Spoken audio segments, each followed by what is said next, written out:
I could fucking do what I want with you. I could take you out the equation. You know, you're the problem. You're the one owing people favors and shit like that. So to make it even, I'm going to just take your ass out and we're going to fucking see where this shit goes from here because I don't give a fuck anymore. Mad Max was the turnout of my lifestyle. Smoking green, blowing white clouds to build the blue skies. Conversating with the gods by my wildflower to let them know that it's the God's hour. This love's the never-ending saga. Gods by my wildflower to let them know that it's the God's hour.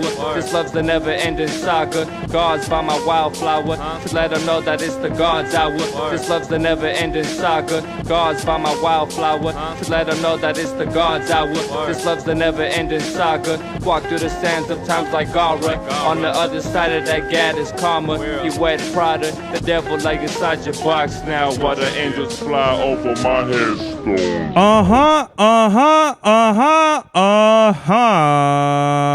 We are back with another episode of the God's Hour podcast with your boy Big Cerbavelli. Back in the place to be, La Merca Superior, Palace 81 Studios. We are live in effect, live and direct. It's your boy, Mr. Nine Times. Yeah, man. Today's mathematics is build, destroy. But for today, we're going to go with destroy. Remove any and all negative, regressive energy that's in your life. Get it, cut it the fuck off. Get it out of your life. And make room for the positivity to flow in. I love, this is probably, build, destroy is probably my favorite number in mathematics, simply because it's always like life is a duality. Build, destroy is a duality because you could build negative things in your life and you can destroy positive things in your life, and they, you know, and they both coexist and they coincide with each other and both aren't good. You know, it's always good to build positive and it's always good to destroy negative, but never the inverse. So quick drip check, man. I have the Undefeated Spiridons. And honestly, man, these are really cool with pants, with shorts. They look like Peter Pan shoes. They look like just any other like ugly Nike mesh runner with shorts, but with pants, they look really, really fly. And I need another fucking pillow here to fucking prop myself up. Pause. This shit is over here fucking. Let me see. There we go. Yeah. So these are really sick. They're just black. They're almost triple black, but they have olive green accents around the Nike check and then like around like the whole shoe. I think that's the first time I've ever sneezed on the fucking podcast. They came with cream laces, which I don't know why they did that. The box looks beautiful though. I should have brought the box down, but it's like a really like reminds me of like a bunch of sticker slaps put together on like a regular shoebox. And we have like suede that goes like pretty much from the middle of the Nike check down. And then again, like olive green accents around the shoe. I don't know what part of the shoe you would fucking call this. I'm not a fucking, you know, I'm not with Joe La Puma and all them. But right here on the back, it says Spiridon a couple times. I'm not sure if that's fucking, let me take my glasses off. If that's normally how it would be. It says air on the heels. Has like this really sick, like squiggly design that kind of like is like the inline for the sole. Like I said, suede, like a really rough suede. At least on mine, these have like rough suede, not smooth suede, but like rough suede, especially like on the toe. Almost like a Boy Scout knot type lace, and I think these go a lot better than the beige, like the cream. I mean, I could see how you would need the cream to pull off a, you know, like a different fit, but what I do like is the 3M that's kind of like around like the lining and shit, like of the shoe. So I don't know if it's like different, but do I even need my shades? I don't even think I would need my shades like this podcast because the light's not directly. Oh shit, I just looked at the light and my eyes are all fucked up. But I really dig these shoes for like what they are, and I don't think I'm ever gonna buy another pair of Spiridons. I haven't been out the house with them. I gotta go out and adventure. But under like the like I don't know if you call this mesh, but like this is definitely like a fishnet type thing. It's like all 3M underneath here. So these would be like excellent running shoes. I don't know how I feel about running in $200 shoes. They got like the Undefeated on the tongue, and does it have the Nike sign on the fucking? Hold on. Yeah, it has the Undefeated and then the Nike check sign right here. These are really comfortable. Since I've been walking around and like doing work and stuff, my left foot is all fucked up. So I'll probably go to the store with these and see how they feel. But just for trying them on, they're really comfortable. So the regular Fila sweats, militant minded, fucking green tea, and then we got Chicago White Sox. This ain't for the armed forces, is it? It is. This is for the armed forces 2022. I'm a fucking 7 3/4, but 7 7/8 will do, and then I'm even an 8. Like I think I have like 4 hats that I'm an 8 in, but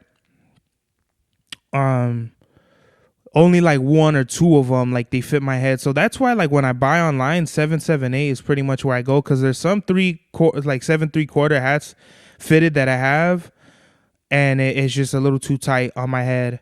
But that's when especially when I bend the brim, and like I love my other like White Sox hat that I have, like it's like a brown camo, that shit with like the orange underbill. It's a very interesting hat, but I don't have that. I didn't fold that one.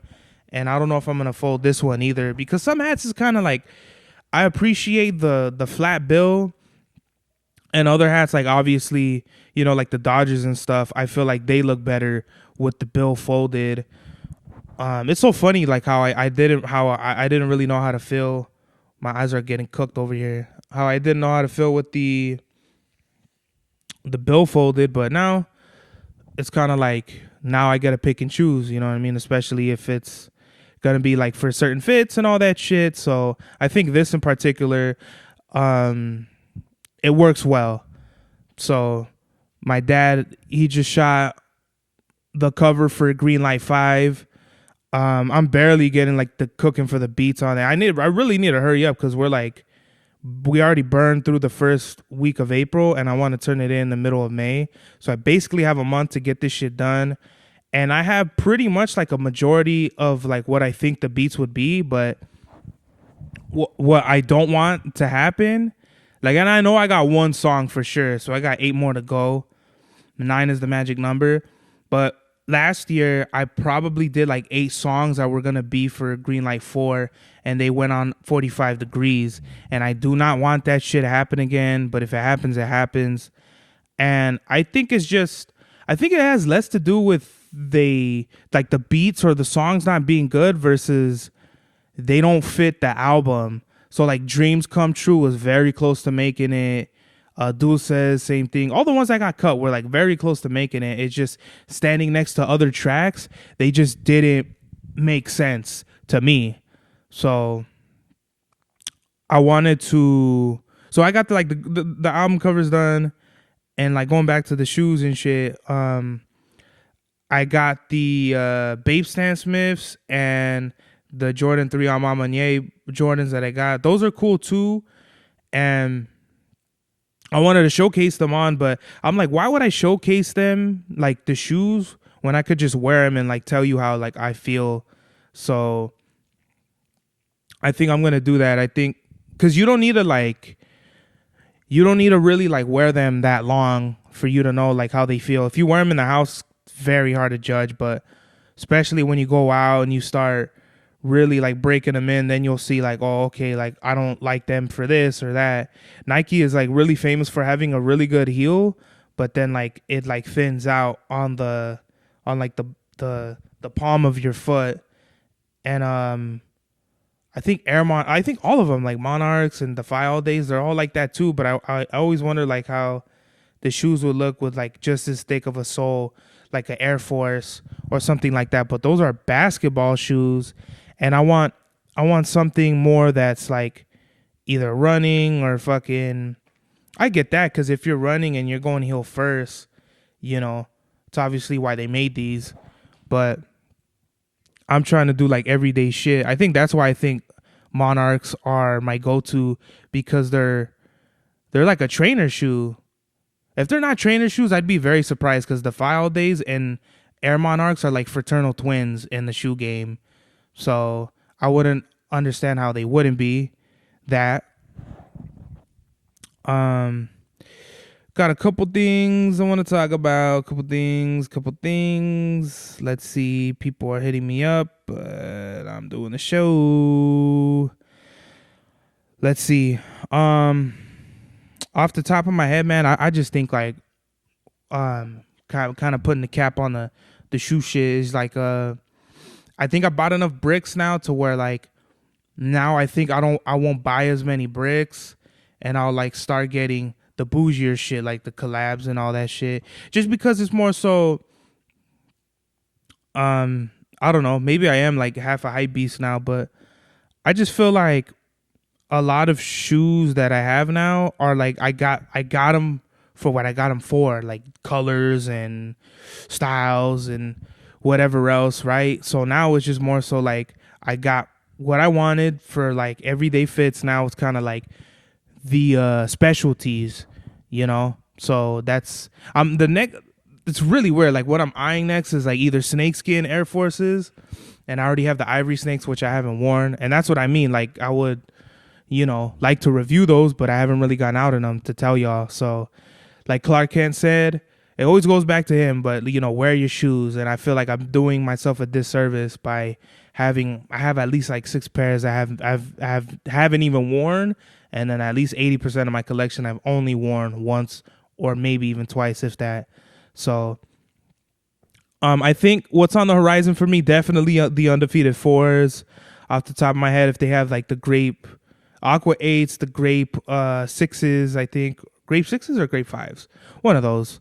I wasn't really jazzed up about getting the metallic 5 Jordans, but I mean, it is what it is. I wanted the bricks and I missed out on them, so I don't know. It doesn't matter. Like I tell y'all, we're going to keep it cooking with the fits and the shoes and everything. And I pulled off a really great fit for Greenlight 5. Like I had if they're not the Armed Forces, they were like Veterans Day, Memorial Day, something like that, where it was like the socks was Digicam.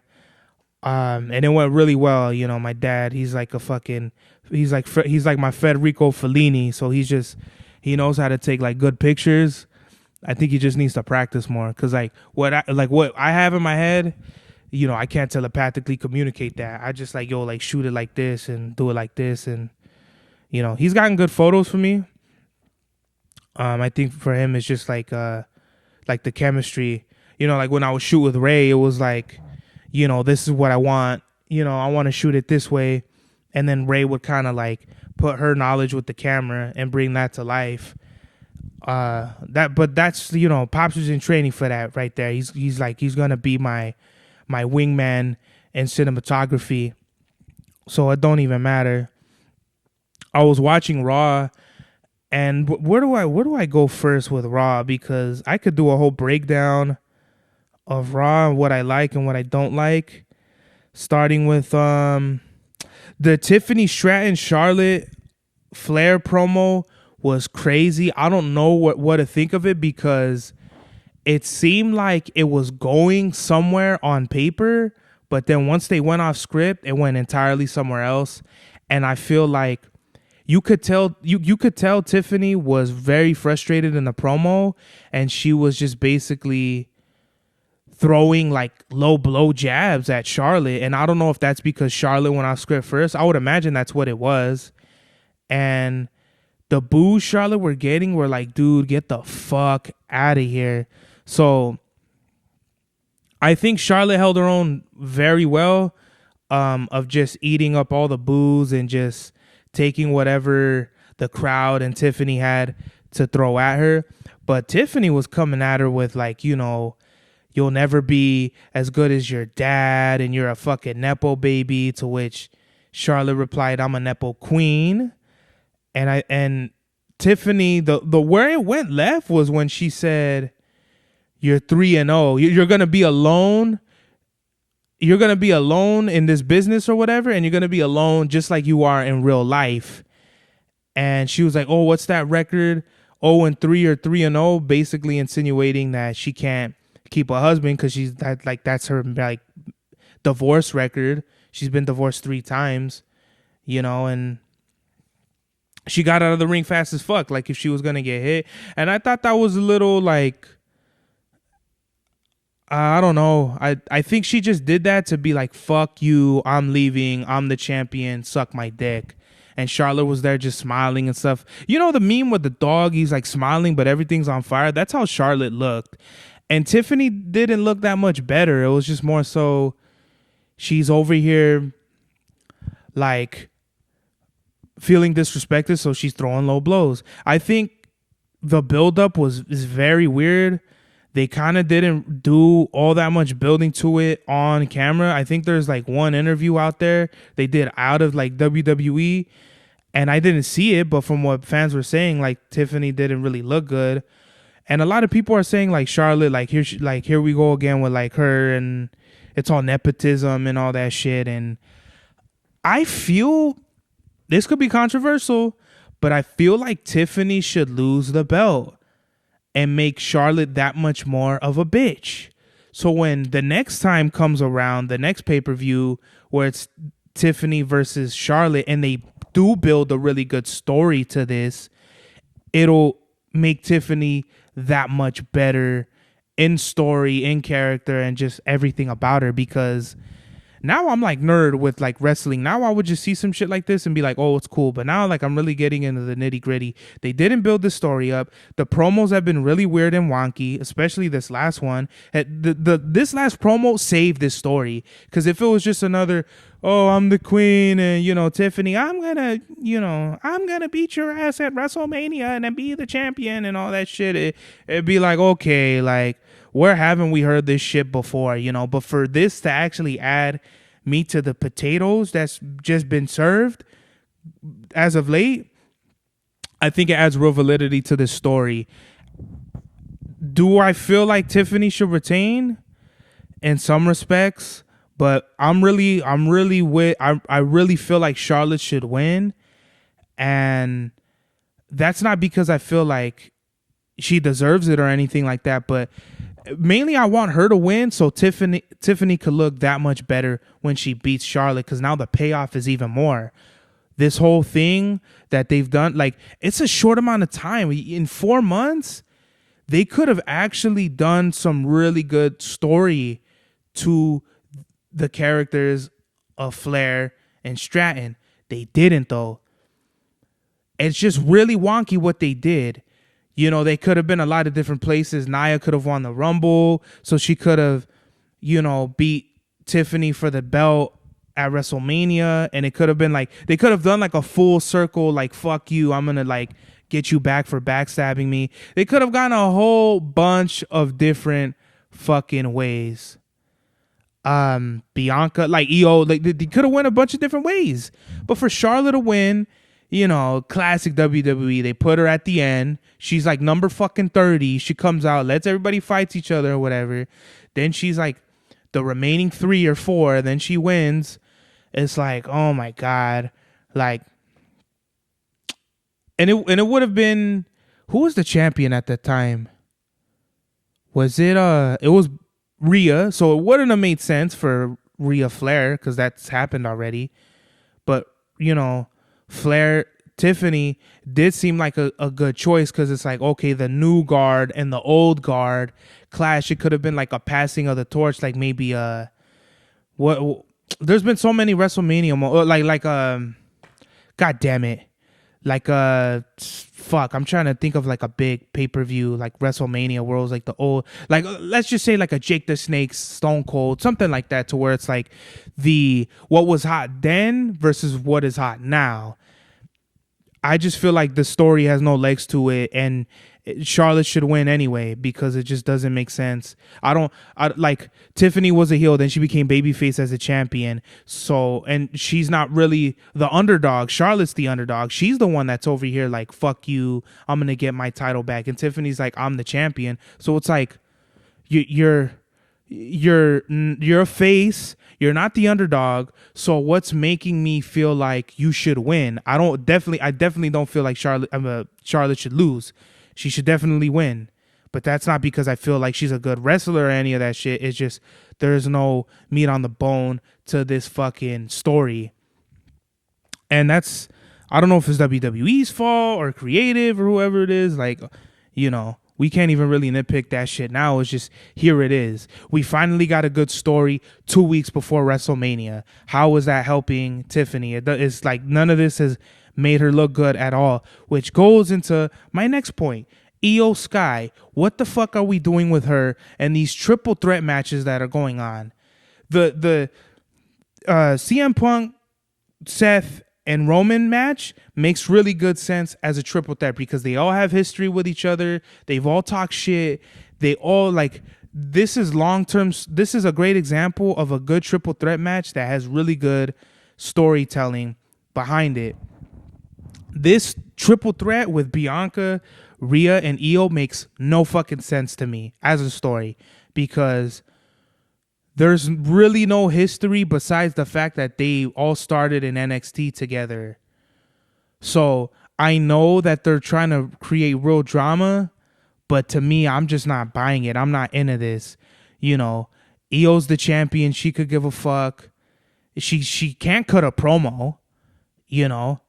All she says is, I'm going to WrestleMania. I'm the champion. Rhea's fucking mad that she lost, but because of Bianca was just sitting there.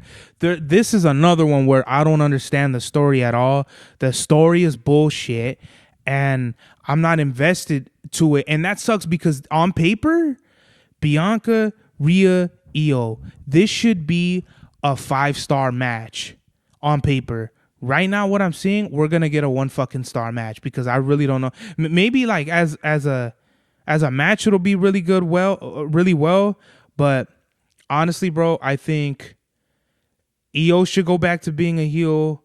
I think they all should become heels.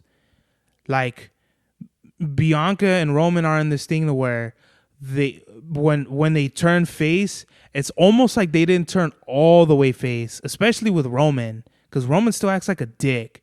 And Rhea's just kind of like on this, I want to be the champion. Versus Roman don't need it. At this point, Roman doesn't need another title. They have so much story built in with Roman and so many other people. He doesn't need a fucking championship.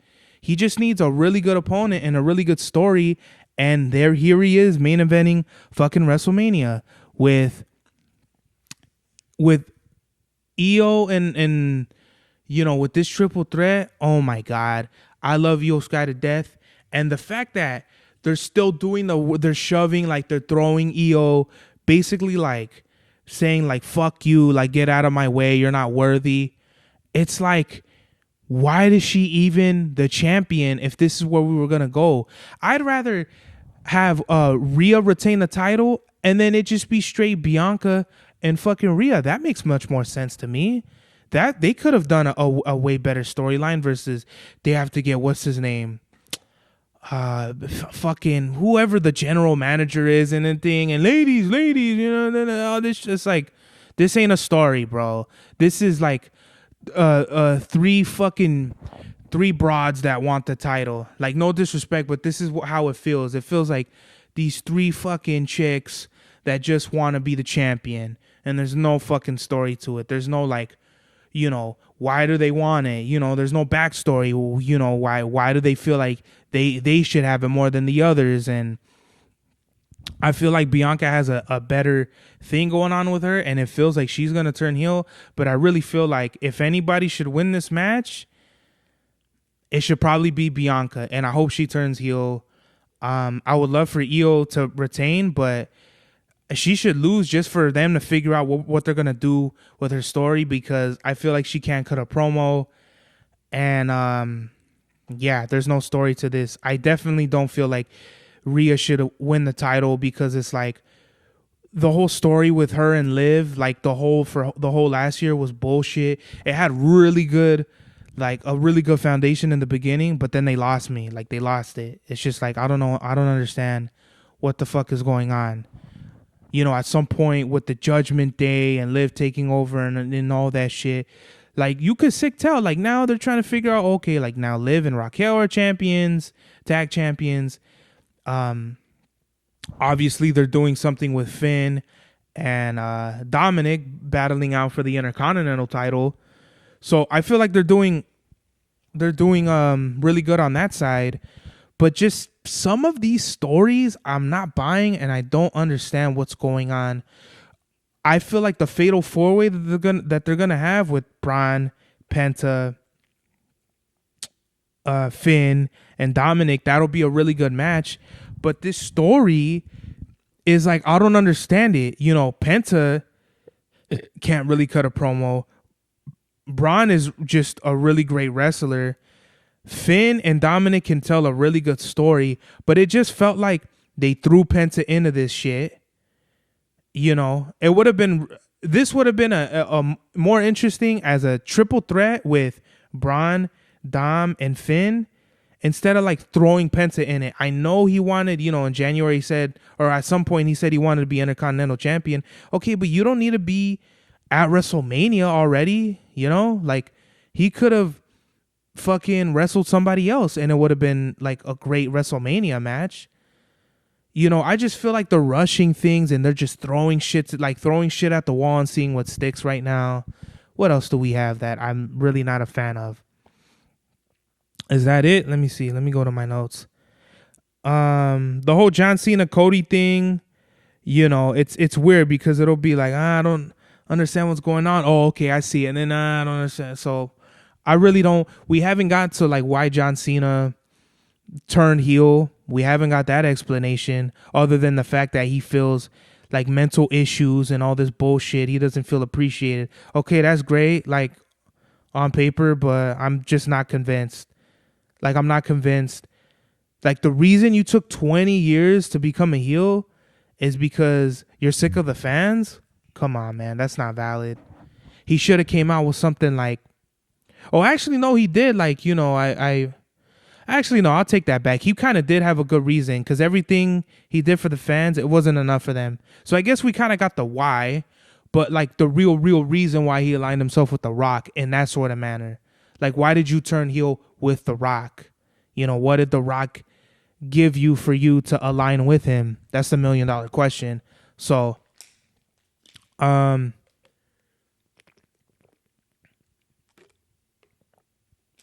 it's like same thing.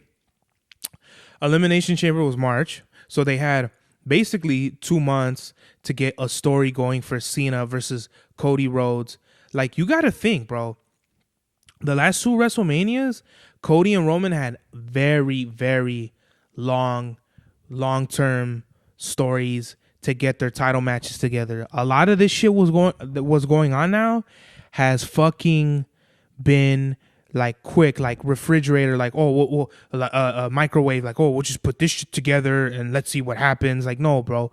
The best match, and especially with Jey Uso and Gunther, they had they like I said, man, the story was going really well. Like, Jimmy telling his brother, you're not you anymore. You're slipping. You got to get up. And then Gunther beat the shit out of him, made him bleed, zip tie Jey. I thought phenomenal. This past promo with Jey just walking down and being all emotional and fucking just like telling Gunther like fucking, you know what it feels like to have to tell your mom that her son's in the hospital. I would have been like, bro, get the fuck out my face, bro. I feel like what should have happened was Gunther went out there first, right? Gunther don't even make it to the ring. Jay's already fucking running up to him and beating his ass. Fuck talking. You beat my brother up, put him in the hospital. I'm not gonna wait for you to stand in the ring so I can have a microphone and tell you, oh, fucking, I'm gonna beat your ass at WrestleMania. No, I'm gonna beat your ass. It's on site. You disrespect my family and it's up in the air. That's how I feel like it should have been. But we're here and I really don't understand what the fuck this shit is going. Jay or Gunther could win because I could care less. Like, again, they were at a really good place and then they fucking fumbled it like fucking up pancakes. So I don't know. The only thing that's saving everything right now is this Roman, Punk, and Rollins. They did a really good job. All the pay-per-views up until now, having them some sort like deal with each other in some sort of ways, whether it be at War Games, Elimination Chamber, Royal Rumble. They were teasing it the whole time. We knew this was going to be a triple threat match, but we didn't know how it was going to happen. So now that we see, and this is crazy, right?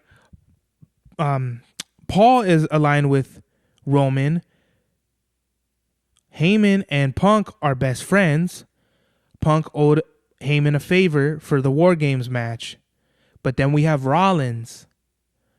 And Rollins is just on I don't like you and I don't like you. Both of you need to get the fuck out of here. So I like that. I like how Rollins is in a purely a selfish, like, nah, like, I just don't want to see you guys succeed. That's like his only motive, which is very like a heel, you know? And I don't want to see Rollins as a face anymore. I've seen him as a face, you know, he's really great and all that shit, but I really want him to come out and be like, you know what? Fuck anybody that is not down with Monday Night Rollins, you know? And he was going to stomp Paul. And that was a crazy thing too, when he starts to attack Paul and shit. And I love the fact that he's taunting like Paul, like, who, you know, you're fucking, you know, Roman ain't here, CM Punk ain't here, I could fucking do what I want with you, I could take you out the equation, you know, you're the problem, you're the one owing people favors and shit like that, so to make it even, I'm gonna just take your ass out, and we're gonna fucking see where this shit goes from here, because I don't give a fuck anymore, you know. And then it's like, oh shit, what the fuck? Then Punk flies in, they start going at it. Rollins, it's the classic thing. They need to stop doing this spot where Rollins gets out of the ring and Punk, or no, they do this thing where they go out of the ring, but then as they go in the ring, Punk is like face down and then he gets curb stomped. They've done that like I've seen that like 3 or 4 times already, and I've been watching WWE for like steady, like everything for like a good 2 years now. It's like I've seen this shit already, you know? And then he's gonna curb stomp Paul, and I feel like he missed him on purpose. He looks at him and goes, "Now you owe me a favor." So it creates this really great element. Paul owes Punk and Rollins a favor, but he's the fucking he acknowledges his tribal chief and all that shit. So I feel like this could go any fucking way. And I like watching Busted Open with like Bully Ray or Bubba Ray Dudley, and I think it's Mike LaGreca. I could be wrong with his name. Shout out to y'all. Shout out to Mark Henry too. But Bully was basically saying how if Paul aligns with Punk, that's what he should have done. He backstabs Roman. Okay, I see it coming. If he stays with Reigns, if Paul, you know, stays with Reigns, okay, then, you know, it's the same. Like, what's different? We see the same shit. But if Paul aligns himself with Seth, it brings a very fresh dynamic to both of their characters, and just overall in general. Now it's like, oh shit, now not only does Roman not have his bloodline, but he doesn't have Paul. So now we have a tribal chief without a tribe, which I think is very interesting. I mean, people have been said this shit, but just, you know, for anybody out there, like, I think it's just a very interesting thing. I feel like just Paul aligning himself with Seth is kind of like a good way to go. And then, you know, we switch Heyman heel along with Seth. I still feel like CM Punk should stay in this, you know, he's not a heel, he's not a face. He's kind of like the Stone Cold right now. And Roman definitely should go back to being a heel, if not just stay on this trajectory just like Punk. Am I missing anything? Let me see. I talked about wrestling for like a good while.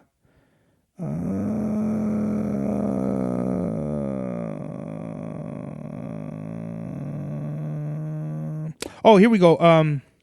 I like the Grande Americano story. Like, is it or is it not Chad? I don't think it's Chad. I think they've already like hinted that when Chad was backstage and they had arrested El Grande Americano.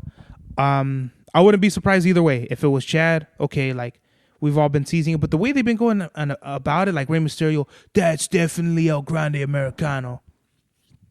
You know, I don't know. I think Chad isn't that guy, or at least he's gonna keep throwing decoys like MF Doom, and then in the end, when they do catch him, hopefully they like book this long term, like they do unmask him at some point, and it isn't Chad. But then, as he keeps wrestling, there's like nooks and crannies, like oh he's still doing his moves and all that shit. But then it is Chad. Like at the end, he just kept throwing doubles out.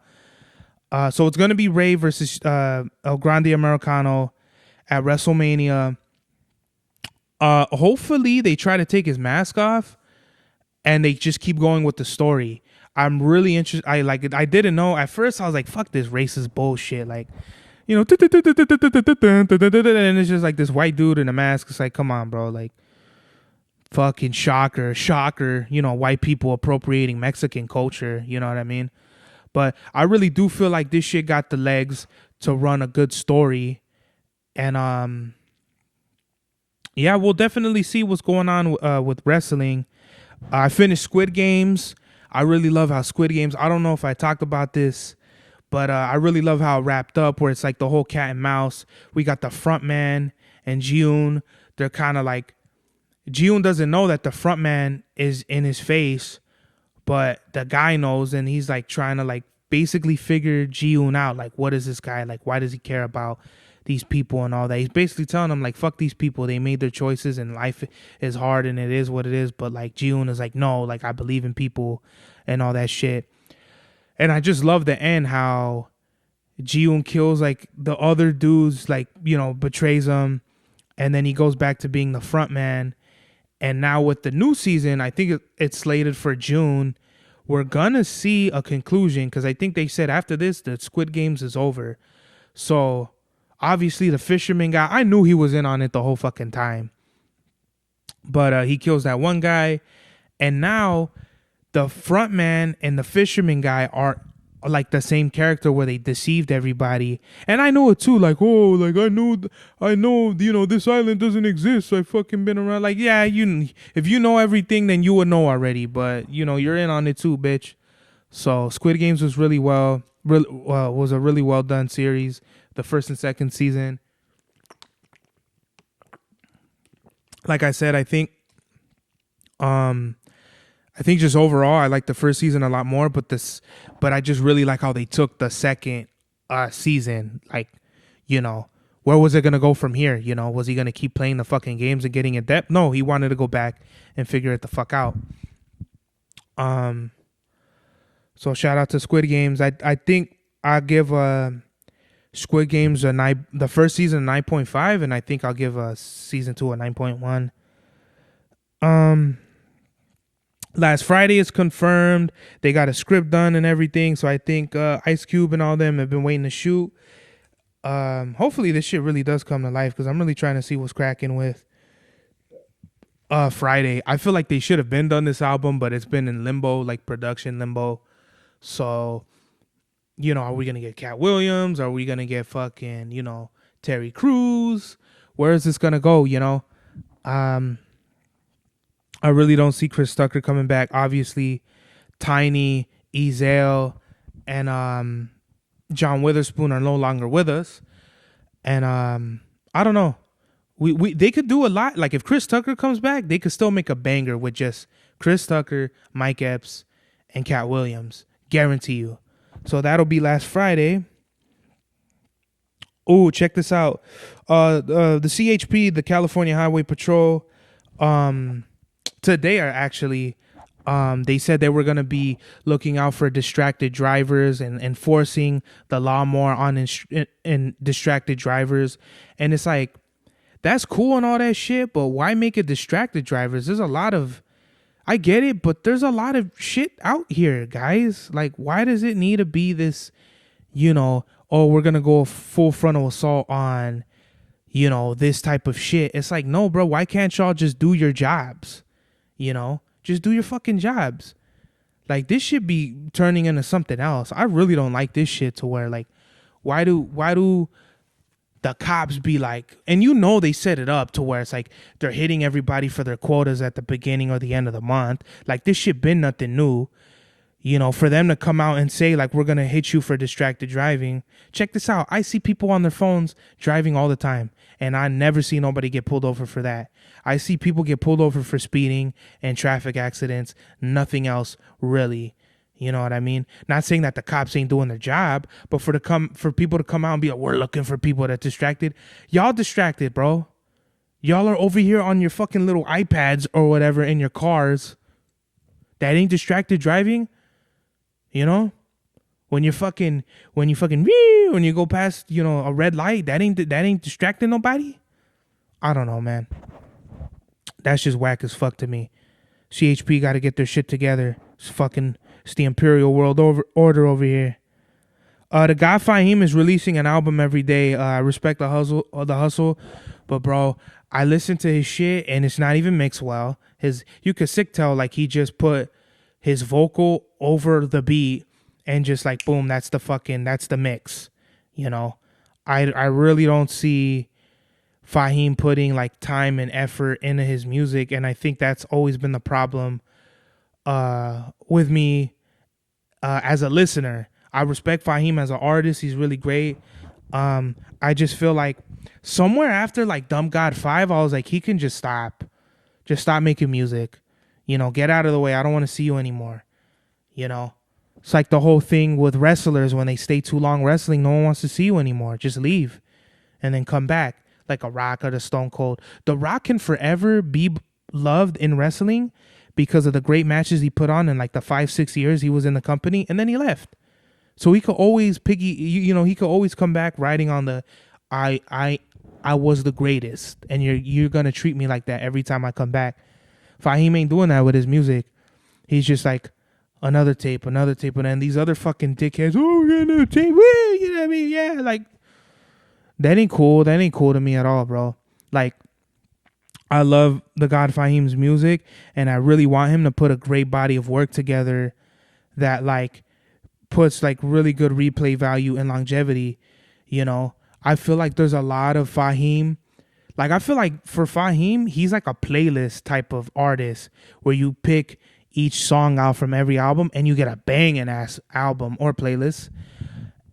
Because a lot of his shit is just, I don't know what it is. He just sounds uninspired. There's like no substance. I'm not taking any good materials. He might have like a good, you know, gun bar or like conscious bar here and there, but there's nothing special. It's just the same fucking plain waffles and syrup, you know? Yeah, everyday average type shit. And I don't want this to come off as disrespect. I just really dig his music and I want him to get better. So just get better. You know, that if I could give you some advice and you could take anything good away from what I have to say, this is the God's Hour with the God Fahim. You're more than welcome to rebuttal or you know, speak your piece. You know, very, very much welcome to having a dialogue. Because, I mean, like, just, you know, his first couple of albums were really good, like TGIF. But same thing, like, you know, some songs felt like throwaways. Dreams of Medina, same thing. Adamantium Dojo, same thing. Iron Monkey, same thing. Just felt like, you know, playlists and not really, like, albums, you know? I like how Metro PCS has, like, this graffiti ad. And I'm like, oh, okay, so they could promote vandalism as long as, you know, it's cool. And it's, oh, you know, graffiti is cool as long as you pay us money.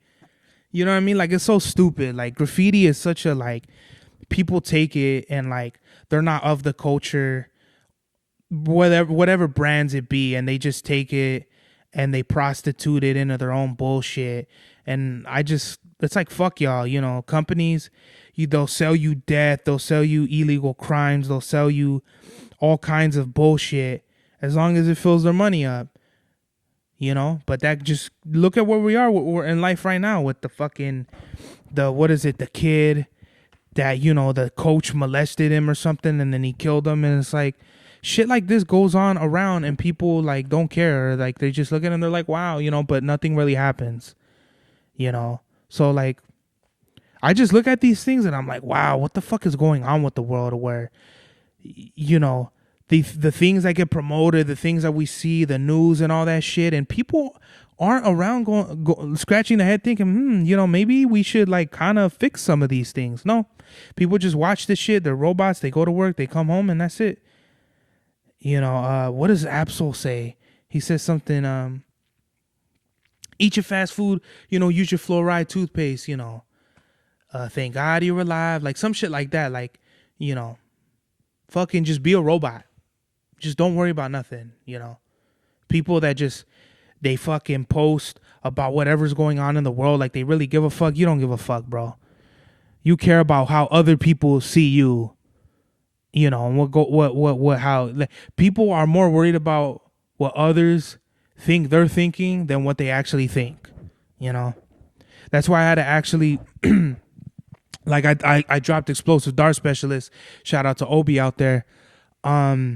He shot the video, but so many people were commenting, and I was like, fuck, I got a bunch of comments. And once it hit 500 views, I was like, nah, I got to promote it and say something. So I just put out on my Instagram story, like, thank you. I don't do this shit for likes and views and all that shit. I do this because I really love to do this. And the reason why I don't comment is because I think it's corny to fucking be like praying hands or like, thank you, or you're a G, or my man, or ha ha ha, like, fucking, like, it's fucking bullshit, I just let everybody know, like, there's no words I could put in for how I feel about people in their comments that really fuck with me. Like, shout out to M1. He told me he's my favorite MC. 30 Miles has said the same thing. And when I get this kind of love, it's like, I fucking really don't I really don't know how to put it in words. I can't. Because, like I said, man, without music, I will go insane. So for people to appreciate it and understand the mission statement and where I'm trying to go in my path in my career, it's like, bro, I can't even I can't, there's no words to describe that shit. So just thank you to everybody. Explosive Dart Specialist is like, it's got only like 17 views on YouTube, but on Instagram that shit's going up. So maybe I need to plug it more on my socials. I can bring my TikTok back, but I'll be busy and I'll be in my own shit, so I don't know, we'll see. I feel like I have one more thing to talk about. We'll just end it on a good note. Let's see. I like, real quick, I just like where I work now. A bum followed me to my car. I fucking had a night terror, I woke my parents up and shit like that. It was really funny. I don't really have night terrors. I've only had like one before that. But I work in like in a rough, not even a neighborhood, but a rough area. I work in downtown, the fashion district. Fucking bums are like, it's like Hobolandia over there, but I like working where I work. The crew is really good. Everything is just a lot better. The drive, the people, the work.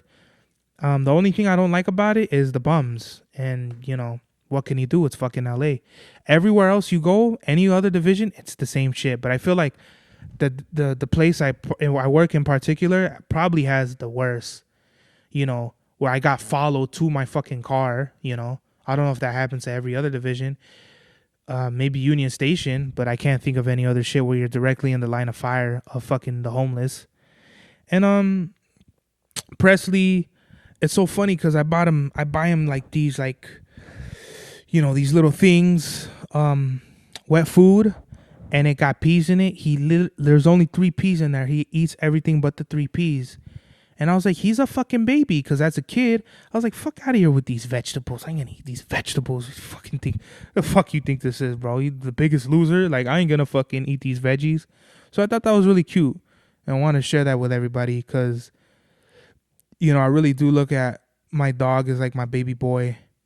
And you can't tell me otherwise. I love dogs. Dogs are sacred manimals. Manimals. Yeah, that's my boy right there. Message of the day, man, is I don't want to throw a random ass one out there, or should I? I don't know. This is like really stumped. I guess, I was just thinking about it, man, and I feel like accountability is key.